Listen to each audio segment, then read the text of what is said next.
Сар шинийн өглөө айлын бүсгүй шар дурдан бүсээн алдалж байгаад ороо.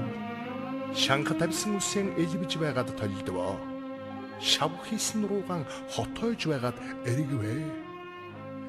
Дөрвөн босоо нуглаастай хүрэн торгон дээлийн дөлөлцөөр нүзэгдэх аржигар хурган дотор хажуу талдаа давчтай шөвгөр дүүхэн хороо хазгай дүүхэн тавьсан харамж малгай өндөр дүүхэн нуруунд нь зохино гэдэг нь ванли өчигдөрхөн энэ хүн ямар шүүхэн байлаа.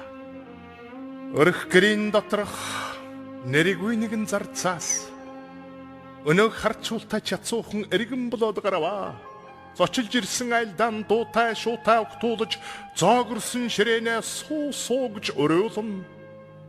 Эхэн хөдрийн турш эр хүнээс дутсангүй энэж наргавгэн хундаг өргөвгэн эр нөхрийн хаанчлал нэгэн хэмийн тэвэрлэлт энгэр хормын салбархай тостой дан тэрлэг эрхэн дэнцсэн хүүхдүүдтэйгэн хашгичж байдаг хэрүүл өргөөд даагдж өгдөггүй усны том ховын өчнөн шүүрдэд хэвээрэн хог шороотой шал өдөржин дуустгүй ажил өнөөхөө дортог ард нь холоо хоцорч нуруунд тэнэг шиг болж ахаад тийшээ очихгүй ирэх олсон юм шиг санаваа.